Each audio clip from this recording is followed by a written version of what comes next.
do 1.7, which is on the midpoint formula and our distance formula. First thing we need to do is work on our midpoint formula. And if you remember, the word midpoint means that it's the point in the middle. Awesome. The way we find the midpoint, it's like finding an average.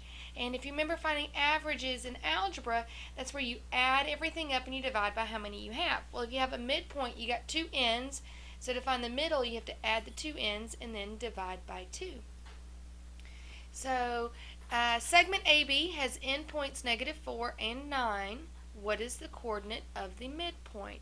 What we're going to do is we're going to do -4 plus 9 and then divide that by 2. What's -4 plus 9? And that is 5. And then 5 divided by 2 is 2.5. So I know my midpoint is exactly somewhere over here at 2.5.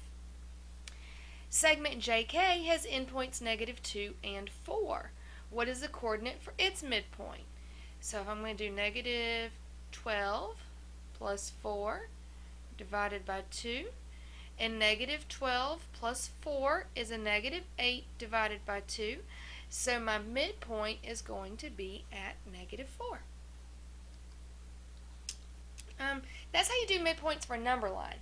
Now, what if we're not on a number line and we're on an XY coordinate graph? So what we're going to have to do there is we're going to have to find the midpoint for our X's and the midpoint for our Y's. So, segment EF has endpoints at E is at 7, 5, F is at 2, -4. What are the coordinates for your midpoint M? Which means I need to find the midpoint for my X's. My X's are at 7 plus 2 over 2. And the midpoint for my Y's are going to be 5 plus -4 over 2. 7 plus 2 is, drumroll please, 9! Good, 9 halves. And half of 9 is 4.5. 5 plus a -4, well that's 1. So 1 half is 0.5. You could either leave your answers in this fraction form or you could leave your answers in this decimal form. Both are correct. And let's check and see, does that make sense on our graph? So if we count over 4.5, so 1, 2, 3, 4.5, and then we go up a half right there. That's the midpoint of this segment. Let's try another one. The midpoint of segment CD is M, and it's at -2, 1. So right here's my midpoint. One end point is C, which is at -5, 7. That's up here. What are the coordinates of the other end point? So I want to know where is the other end to this segment. It's going to be down here somewhere. Well, I have two options. I can either do this graphically or I can do this algebraically. I'm going to show you both options. Alright, if I'm going to use my graph, what I want to do is I want to figure out how far is it from C to M. So from C to M, I have to go over, how many? 1, 2, 3. And I need to go down 1, 2, 3, 4, 5, 6. Well, if M is in the middle, does it make sense that I'd have to do the same to get to the other end? So from M, I need to go out 3 and down 6. So 1, 2, 3, 4, 5, 6. Right there should be my other end point. That should be D. And that is at coordinate 1, -5. So that's how you do it with a graph. If you want to do it using your algebra, I'll show you how to do that. Let's go back to our midpoint formula.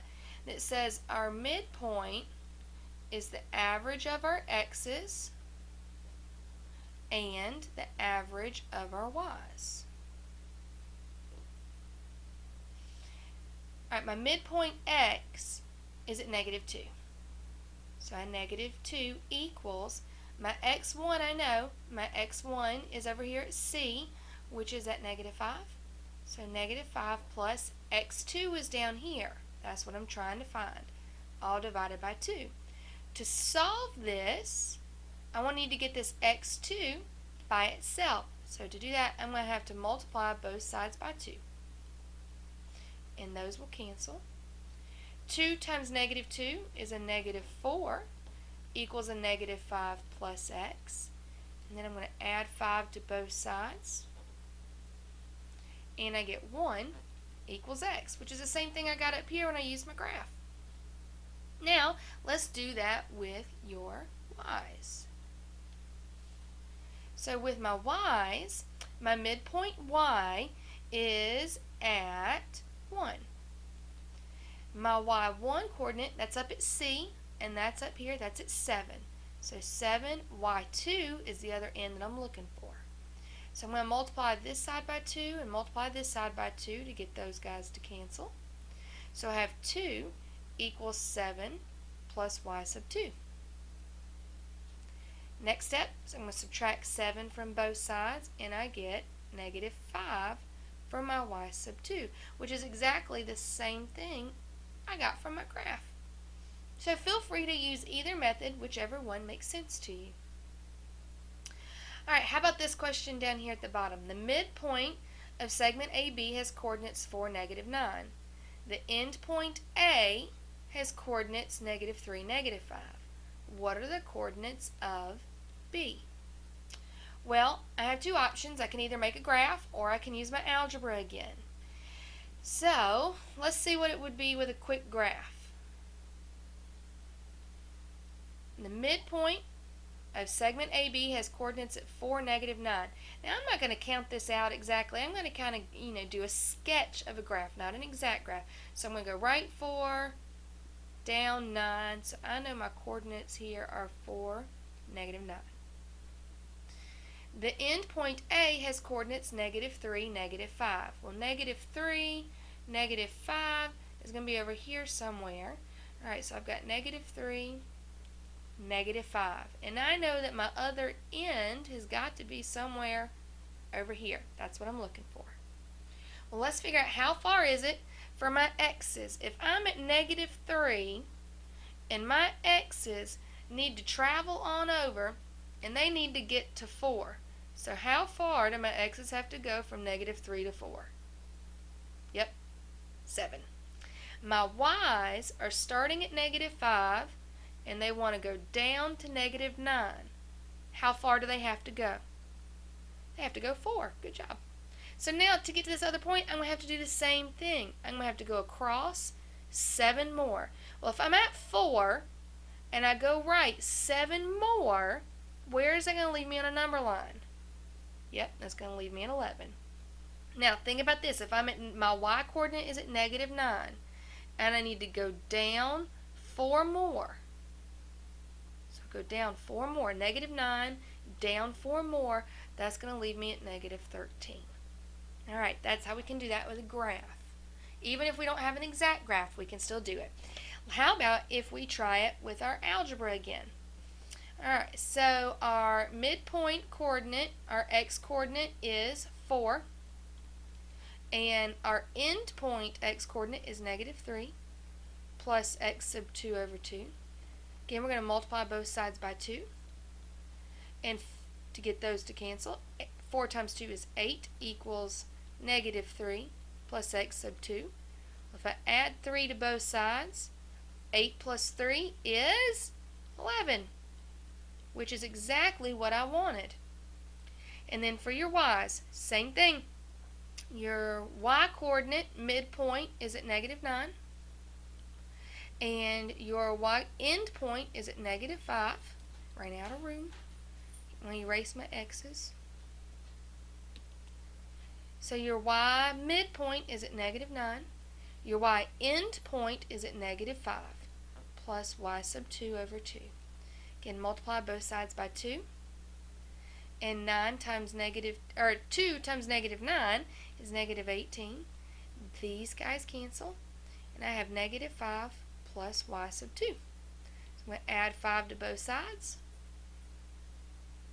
And I get negative 13, which is exactly what I got from my graph. So, use either method. Just make sure you show your work. Whichever one you choose. If you want to use your graph, show your work for your graph. If you want to use the algebra, show the work for your algebra. Next up is our distance formula. And we've talked about distance a little bit between 2 points on a number line. Now let's talk about distance about 2 points on a graph. So you're going to have to do distance if you have to think about it, you got to do it twice. You got to find the distance for your x's and the distance for your y's.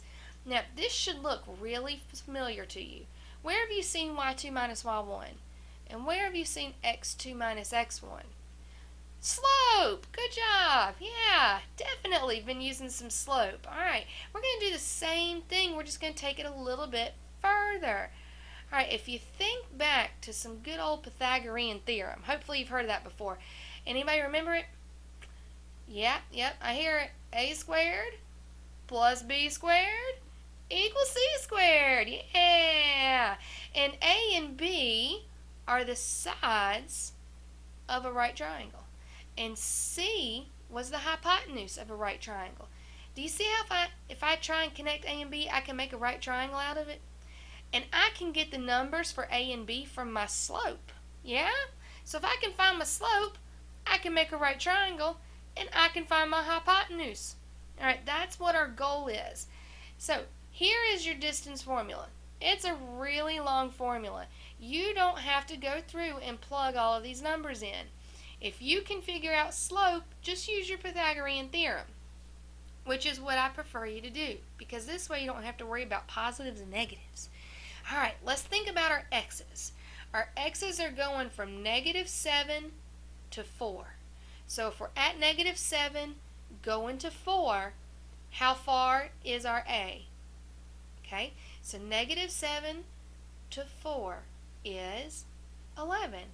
Awesome. Alright, so I know that if I made a triangle here between those 2 points, my x's went 11. Now let's look at our y's.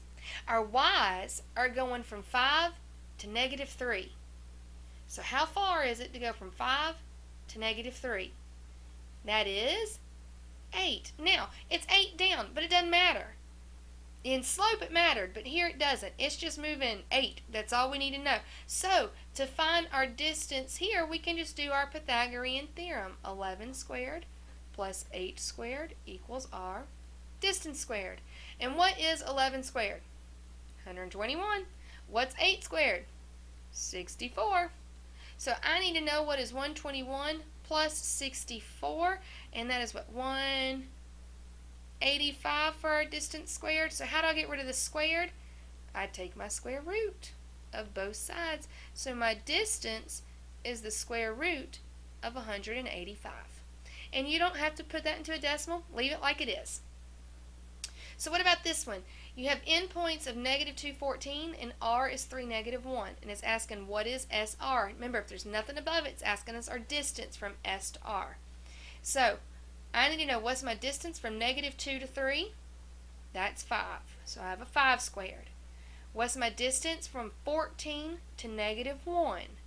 Well, that's 15. So 15 squared, and that's going to be my distance squared. So I need to know what is 5 squared? It's 25. What's 15 squared? That's 225 equals distance squared. So now I need to go through and do what is 25 plus 225? Well, that's 250 for distance squared. So to get rid of my square, I'm going to take the square root, and I get that my distance is the square root of 250. Alright, good job you guys, and I'll see you next time.